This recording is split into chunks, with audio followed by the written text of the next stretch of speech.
আমার বোনাই এসে বাইরে থেকে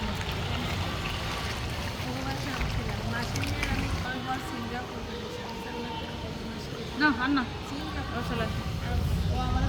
ওরে সাথে আমার সিঙ্গাপুর চলে ও যাবে না ওরে যদি খানি আমার খানা পায় কালকে কই একজন আইফোন কোম্পানির ল্যাপটপ আনছে এখন